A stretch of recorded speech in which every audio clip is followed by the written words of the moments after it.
Shalom, selamat bertemu kembali. Saya harap semua di dalam keadaan sehat walafiat. Puji Tuhan. Hari ini kita akan berbicara mengenai judulnya hidup sesuai dengan kehendak Tuhan. Luar biasa. Bagaimana kita hidup sesuai dengan kehendak Tuhan. Bagaimana kita hidup sesuai dengan keinginan majikan kita, Tuhan kita, Bapak kita. Bagaimana saudara?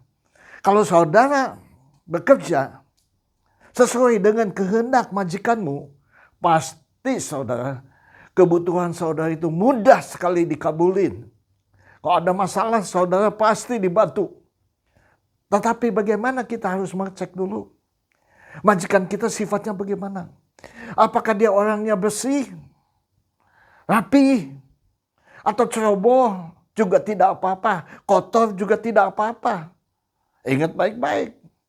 Saya melihat majikan yang senangnya rapi sekali, teratur sekali.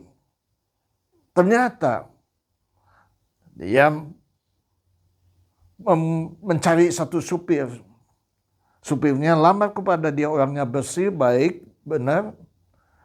Tetapi saudara, tidak rapi saudara. Diminta supaya membersihkan mobil. Hanya luarnya aja dia bersihin, di dalamnya tidak dibersihin. Dia tidak tahu majikannya inginnya bersih sampai betul-betul bersih saudara. Banyak kesalahan-kesalahan karena dia tidak tahu majikannya ingin gimana. Akhirnya otomatis keluar saudara. Tapi ada juga satu orang bekerja. Dia tahu istri saya keinginannya bahwa bersih. Wah, dia kerja memang dia bersih. Dia melihat bagaimana hidup istri saya. Dia ikutin apa maunya. Bersih, rapi, jujur, benar saudara. Akhirnya disayangi lebih dari segala-galanya saudara. Jadi penting sekali nggak kehendak Tuhan. Kok kita melakukan segala sesuatu, pekerjaan sesuai dengan kehendak Tuhan, usaha sesuai dengan kehendak Tuhan, rumah tangga sesuai dengan kehendak Tuhan, saudara. Saudara aman dah. Seumur hidup saudara aman karena menyenangkan hati Tuhan. Tuhan itu punya segala-galanya saudara. Menguasai langit dan bumi, dan seisi bumi ini milik Dia saudara. Puji Tuhan. Sekarang saya mau tanya, bahwa kita hidup untuk apa saudara? Untuk cari uang kan? Kita baca dari Yohanes 4 ayat 34. Judulnya hidup sesuai dengan kehendak Allah. Yohanes 4 ayat 34. Kata Yesus kepada mereka, makananku ialah melakukan kehendak Dia yang mengutus aku dan menyelesaikan pekerjaannya. Jadi kehendak Tuhan adalah, kata Yesus, makananku. Satu adalah makanan, kita akan bahas.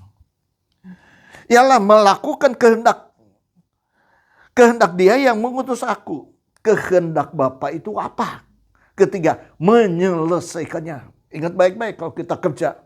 Ada permulaan, ada akhirnya. Ada permulaan, jangan nggak ada buntutnya saudara. Baru pertengahan sudah meninggalkannya. Tidak selesai. Bikin rumah kalau tidak selesai, saudara tidak akan dibayar saudara. Bekerja apapun juga tidak selesai. Tidak akan dibayar. Karena itu belum selesai saudara. Setengah-setengah ditinggalkan saudara. Harus sampai selesai. Proyek apapun sampai selesai. Pekerjaan apapun sampai selesai. Itu sampai selesai. Jadi yang penting adalah makanan. Makanan perlu tidak saudara. Orang bekerja untuk apa? Cari gaji dan dapat makan setiap hari. Pegawai negeri kerja buat apa? Cari duit. Pengusaha cari duit. Untuk apa? Untuk makan. Orang semua bekerja untuk cari makan. Tapi mereka udah dapat makan, mereka tidak puas saudara. Mereka ingin meningkatkan punya rumah, ingin meningkatkan punya mobil, ingin meningkatkan kehidupannya. Saudara, makanan juga nggak murah-murah. Saudara bisa aja makan di warteg murah, saudara. Sehari bisa 10.000 bisa. Tapi lama-kelamaan saudara mengilir juga melihat orang-orang itu keluar masuk di restoran-restoran yang waduh mungkin enak, steaknya enak. Mungkin juga seafoodnya enak. Mungkin juga Chinese foodnya enak. Juga Japanese foodnya juga enak, saudara. Saudara ngiler, saudara. Saya mengejar kerja supaya ada lebih uang bisa menikmati itu juga.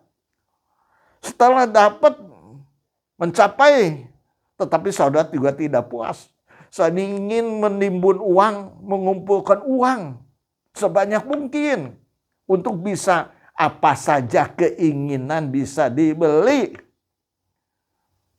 Saya melihat orang-orang kaya, luar biasa nggak? Luar biasa mereka.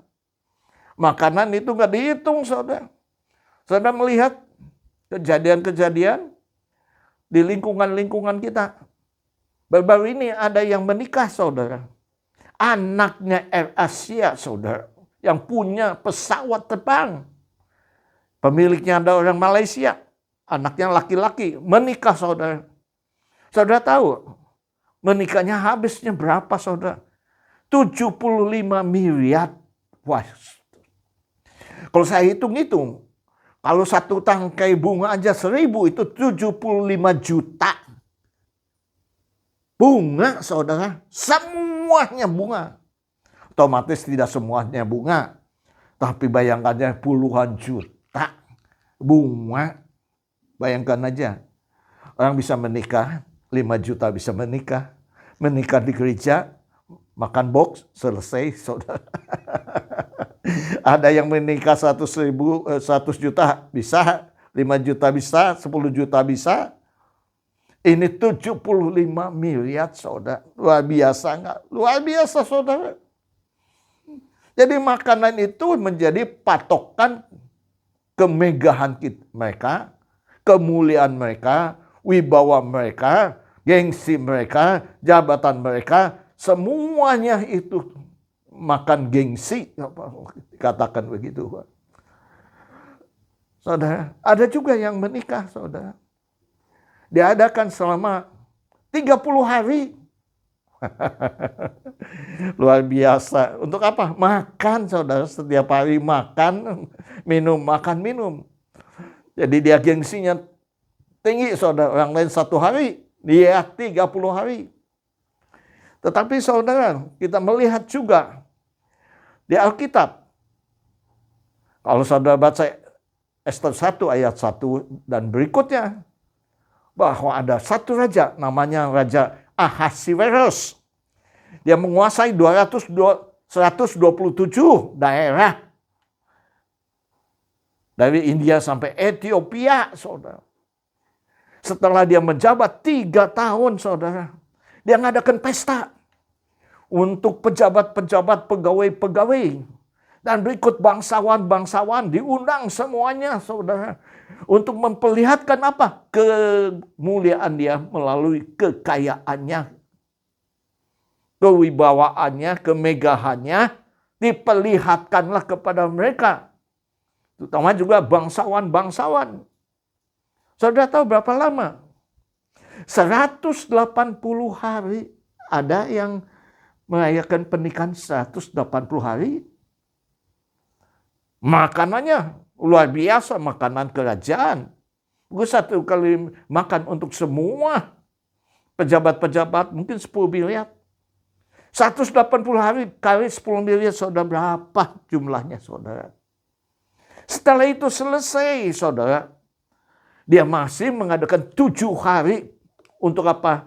Untuk orang-orang yang punya dan yang nggak punya, semua diundang di lingkungan dia.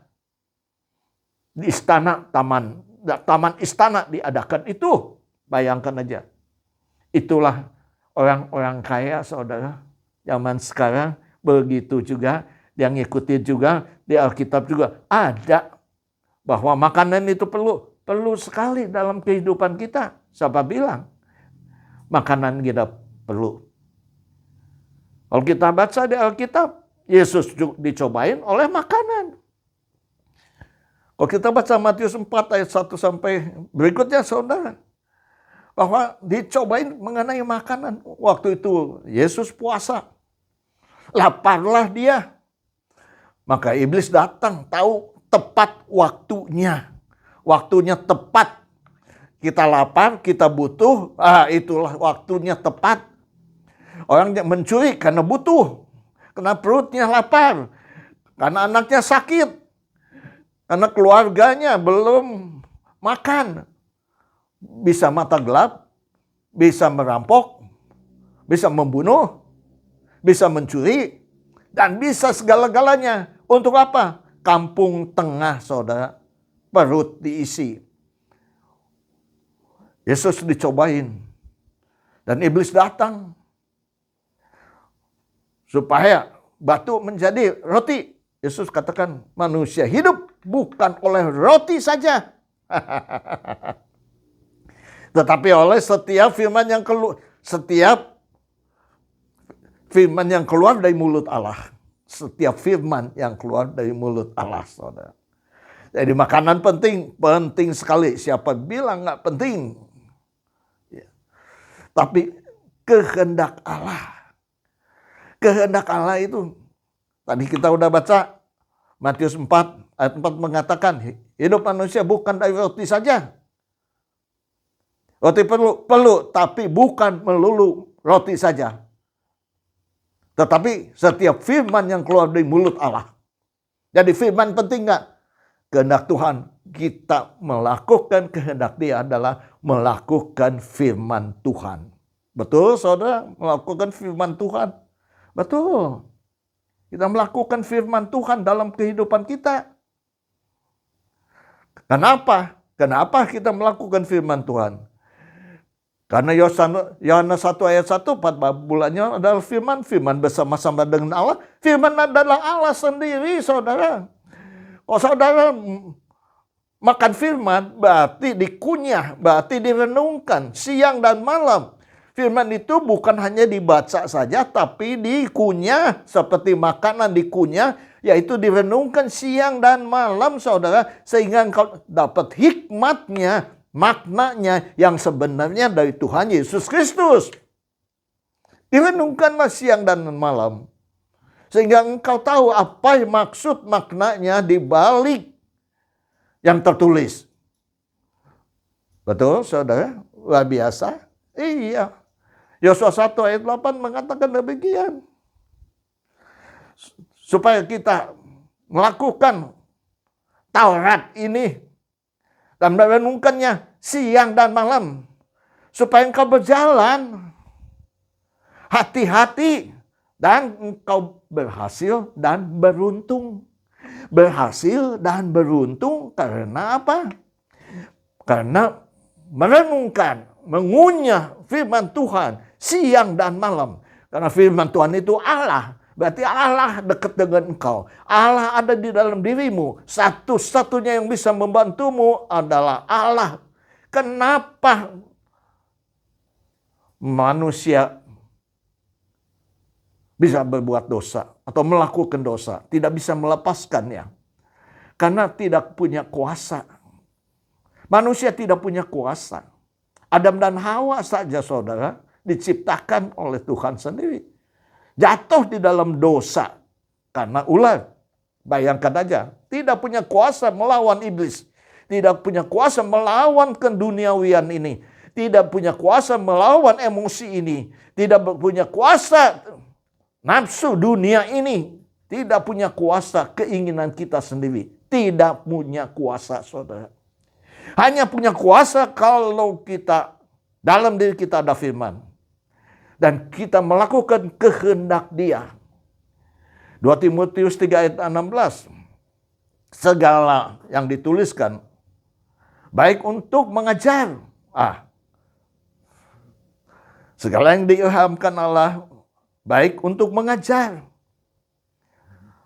Siapa yang mengajar? Yesus datang ke dunia ini mengajar, saudara. mengajar saudara, mendidik saudara. Rasul-rasul saudara mengadakan pengajaran kepada umatnya, rasul-rasul, nabi-nabi. Bayangkan saja saudara, penting mengajar, penting sekali. Kalau nggak ada, kita tidak diajar, bagaimana kita bisa mengajar orang lain? Kalau kita tidak dimuridkan, bagaimana kita bisa memuridkan orang lain? Kalau kita tidak dididik, bagaimana kita bisa mendidik orang lain? Tidak bisa, saudara. Baik untuk mengajar, menyatakan kesalahan, saudara. Ada buku-buku yang menyatakan kesalahan. Firman Tuhan ada menyatakan kesalahan. Petrus melakukan kesalahan. Yudas melakukan kesalahan. Daud melakukan kesalahan. Menyatakan kesalahan. Memperbaiki kelakuan, saudara. Seperti Daud bertobat, walaupun salah, dia bertobat, dia mengakui kesalahannya, menyatakan kesalahan. Firman yang menyatakan kesalahan, Nabi yang menegur dia, menyatakan kesalahan. Mendidik orang di dalam kebenaran. Kebenaran itu apa? Firman Tuhan adalah kebenaran, saudara. Kebenaran itu menyatakan bahwa kita harus mengandalkan Dia dalam kehidupan kita. Kalau kita baca di Yohanes 6 ayat 39, inilah kehendak Tuhan. Inilah yang dikehendaki Tuhan, yang mengutus kamu adalah supaya mereka semua percaya, saudara. Semua percaya. Yohanes 6 ayat 29, bukan 39. Semua percaya. Pekerjaan yang Tuhan inginkan kita adalah percaya, saudara. Saudara percaya kepada Tuhan? Bagaimana kalau tidak ada yang memberitakan saudara bisa percaya? Abraham, saudara, percaya waktu itu. Dibawa oleh Allah keluar melihat bintang-bintang di langit dan pasir-pasir di laut. Keturunannya seperti bintang di laut, bintang di langit dan pasir di laut. Abraham percaya. Tuhan memperhitungkan kepercayaan itu adalah kebenaran. Yohanes 8 ayat 32 mengatakan kebenaran itu memerdekakan kita dari segala dosa, keinginan kita, egois kita, kemauan kita, keinginan kita itu dibebaskan, saudara. Tapi ingat baik-baik, kalau kita percaya, kita selamat. Tapi ingat baik-baik, kerjakanlah keselamatanmu. Bukan sekali selamat, selama-lamanya selamat, saudara. Lukas 24:47 mengatakan, supaya beritakanlah. Mengenai apa? Mengenai pertobatan dan pengampunan dosa, saudara. Ini harus diberitakan kepada segala bangsa. Mulai dari Yerusalem. Inilah tugas kita dalam kehidupan kita. Inilah kehendak Allah, saudara. Karena Yesus turun ke dunia ini untuk menyelamatkan dunia. Tadinya, kalau Yesus tidak datang, semua manusia itu masuk ke neraka, saudara. Tapi ingin juga Tuhan tidak ingin satu pun yang hilang. Yohanes 6 ayat 39.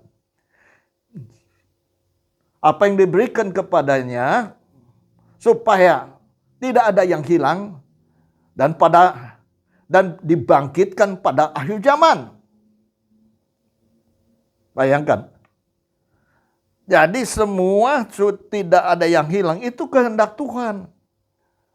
Dan juga kita harus menginjil, saudara. Matius 24 ayat 14. Injil kerajaan surga harus diberitakan ke seluruh dunia sampai pada akhir zaman. Sampai kesudahannya, saudara. Jadi Injil itu harus diberitakan. Apa yang kehendak Tuhan di dalam kehidupan kita. Percaya apa yang Tuhan inginkan kita lakukan supaya kita memberitakan pertobatan dan pengampunan. Karena banyak orang yang tidak tahu bahwa pertobatan pengampunan sudah ada. Bahwa Yesus Kristus bisa mengampuni dosa apapun juga bisa diampuni asal percaya. Ketiga, Injil Kerajaan. Injil itu adalah mengenai Yesus Kristus sendiri. Bahwa dia datang untuk kita, menyelamatkan kita. Karena begitu besar kasih Allah akan dunia ini. Maka diberikan anak yang tunggal. Bang, siapa percaya tidak binasa, melainkan boleh hidup yang kekal. Itulah tujuannya, saudara. Jadi menginjil kepada mereka seluruh dunia. Kepada seluruh dunia. Kenapa terjadi pandemik, saudara? 19. Itu supaya seluruh dunia mengakui Yesus Kristus adalah Tuhan. Bahwa di atas segala-galanya ada Tuhan. Sehingga kita lihat di dunia. Waktu kita lihat mungkin membaca di WA. Melihat juga di TV. Waktu pandemi itu seluruh dunia orang-orang menyembah kepada Tuhan. Minta supaya Tuhan menolong mereka semuanya. Ingat baik-baik. Banyak yang meninggal dunia waktu pandemi. Itu seizin Allah. Banyak meninggal dunia, saudara. Tapi banyak juga yang hidup. Jadi ingat baik-baik, Tuhan akan datang kembali kepada kita. Waktu dia menyelesaikan pekerjaannya, selesai, saudara. Matius 27 ayat 50. Dia berseru dengan nyaring dan berkata, aku serahkan nyawamu kepada siapa? Kepada Tuhan. Hebat nggak? Selesai, Pak. Kerjaannya selesai. Tinggal kita yang meneruskan. Yang saya katakan tadi. Kita harus percaya dan memberitakan kepercayaan ini kepada setiap orang. Supaya mereka percaya, bukan saja mereka percaya, tapi mempercayai kehidupannya kepada Yesus. Percaya dengan mempercayai ini ada perbedaannya. Percaya hanya oke diri sendiri. Tapi mempercayai ini berserah kepada Tuhan dalam kehidupannya. Itu mempercayai. Tapi berita keselamatan ini, berita kabar baik ini harus diberitakan oleh kita. Itu mengenai pertobatan dan pengampunan dosa. Harus diberitakan. Banyak orang tidak tahu ada pertobatan, ada pengampunan dosa. Kalau mereka sudah mendengar, mereka tetap tidak juga mengeraskan hatinya. Itu namanya orang-orang yang akan masuk neraka. Tapi pemberitaan ini harus semua orang dunia mendengarkan berita ini. Karena Tuhan tidak ingin ada satupun tidak mendengar. Tuhan ingin semua bisa masuk surga. Itu. Yang ketiga lah Injil. Injil kerajaan harus diberitakan ke seluruh dunia. Dan setelah itu baru kesudahan. Inilah kehendak Allah dalam kehidupan kita. Lakukanlah. Hiduplah dengan ikhlas, saudara.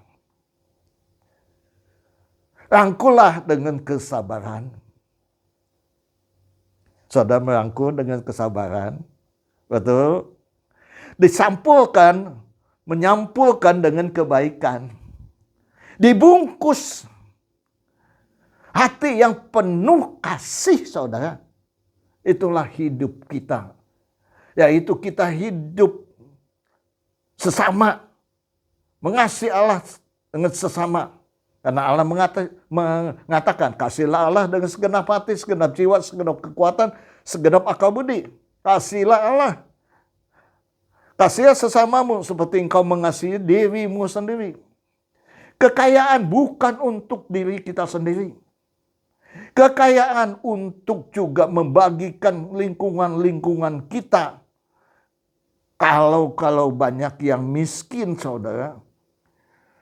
Saya membaca seorang aktor Hong Kong, saudara, namanya Louis Ko. Cungwonnya ku tian lo. Ku itu menderita.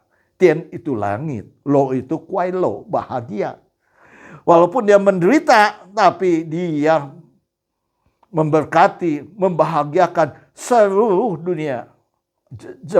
Orang-orang yang di bawahnya. Dia tinggal di Hong Kong, dia menjadi berkat bagi orang-orang Hong Kong. Umur 52 tahun, dia membangun sekolah, saudara, dan membantu orang-orang. Sekolahnya yang dia bangun 140 sekolah dia bangun, dan hidupnya dia biasa-biasa saja, tidak memakai ROG yang paling mahal, ya tidak makan di tempat-tempat yang paling mahal, dia tidak membeli mobil Lamborghini dan yang lain-lain yang paling mahal, dia tidak membeli pesawat terbang. Tapi bagian lain saudara membaca, dan saya melihat karena saya senang tenis, namanya Federer, saudara. Oh, dia menang, saudara. Berpuluh kali Grand Slam dia ada juaranya. Dia mengumpulkan kekayaannya 100 juta lebih, saudara. Tahu berapa 100 juta lebih? 1,5 triliun lebih sampai 2 triliun, saudara. Dia punya apa? Dia punya pesawat sendiri, saudara. Rafael Nadal, saudara.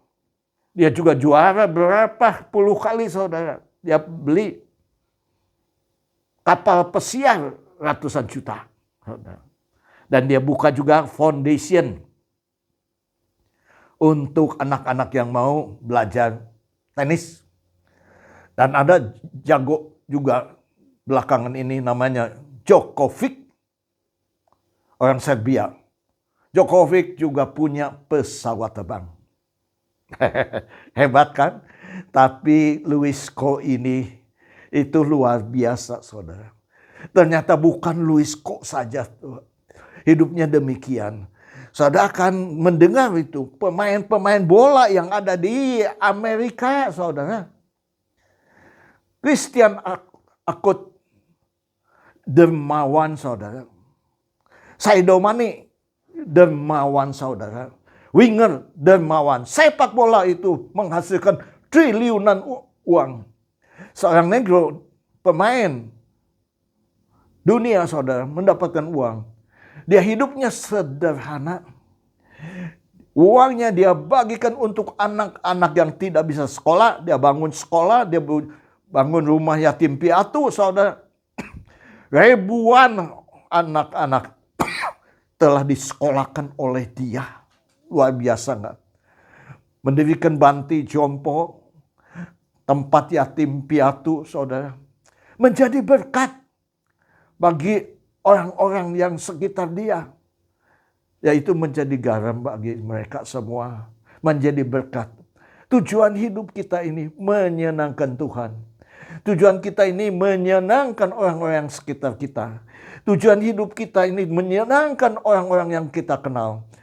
Tujuan hidup kita menyenangkan seluruh orang yang kita kenal, seluruh orang yang ada di lingkungan kita. Mungkin daerah kita, desa kita, kota kita, negara kita, dan juga seluruh dunia. Luar biasa, saudara. Luar biasa, saudara. Jadilah salah satu dari orang dermawan yang demikian rupa. Puji Tuhan, Tuhan berkati saya ingin juga salah satunya mengambil bagian seperti mereka semuanya yang telah mendahului saya. Puji Tuhan, saudara. Misalkan semuanya kehidupan saya ini di tangan Tuhan. Saya berdoa kepada Tuhan supaya Tuhan memberkati dalam kehidupan saya. Dan waktu umur saya sekian masih Tuhan berkati. Dan saya percaya firman Tuhan ya dan amin akan berlaku bagi siapa saja yang taat akan firman Tuhan. Dan setia akan firman Tuhan. Dia akan melihat hasil dari kesetiaannya. Sekian, terima kasih, Tuhan memberkati. Kita akan tutup. Bapak Surgawi, Bapak yang kami kenal di dalam nama Tuhan Yesus. Terima kasih Bapak. Kalau Engkau telah berbicara kepada kami mengenai supaya kami hidup sesuai dengan kehendak Tuhan. Kehendak Tuhan itu supaya kita memberitakan kebenaran, menginjil, yaitu memberitakan Yesus Kristus kepada siapapun juga Tuhan, supaya setiap orang percaya Tuhan. Terutama mengenai pemberitaan pertobatan dan pengampunan kepada semua bangsa. Dan menginjil mengenai Yesus Kristus adalah juru selamat satu-satunya di dalam dunia ini, saudara. Ke seluruh dunia memberitakan. Dan saya percaya dengan itulah, dengan semua telah menerima firman Tuhan dan kedatangan Tuhan Yesus akan lebih dekat lagi dalam nama Tuhan Yesus. Terima kasih Bapa. Kami serahkan kehidupan kami hanya di dalam pimpinan-Mu. Dalam nama Tuhan Yesus. Begitu juga kalau ada yang sakit, taruhlah tangan-Mu di dadamu. Ada masalah, taruhlah tangan-Mu di dadamu. Ada pergumulan-Mu, apapun juga, percayalah. Firman Tuhan mengatakan, Matius 18 ayat 19 mengatakan, 2-3 orang sepakat di dunia ini meminta apapun juga, Tuhan akan mengabulkan. Pada saat ini kami minta Tuhan, Engkau melihat orang-orang Tuhan yang sakit, yang menaruh tangan di dadanya, dalam nama Tuhan Yesus. Engkau adalah dokter di atas segala dokter, tabib di atas segala tabib yang dapat menyembuhkan segala penyakit, dalam nama Tuhan Yesus. Kami percaya, dengan iman percaya kami telah sembuh. Begitu juga kalau soal keuangan, ekonomi Tuhan, dalam nama Tuhan Yesus, Engkau buka jalan bagi mereka, sehingga mereka melihat kemuliaan Allah menyertai mereka, dalam nama Tuhan Yesus.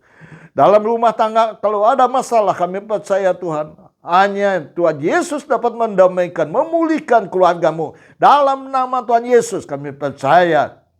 Dan iman dan percaya Kau telah memulihkan kami. Terima kasih Bapa. Dalam pergumulan apa juga Tuhan, kami percaya Engkau Maha tahu mengetahui.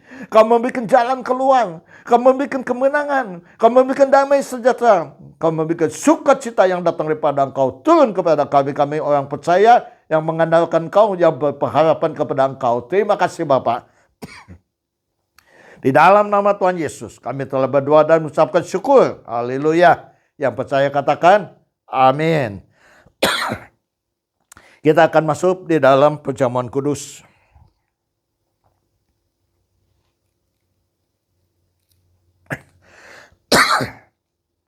Angkatlah roti ini tinggi-tinggi, sesuai dengan firman Tuhan. 1 Korintus 11 ayat 23 sampai 26.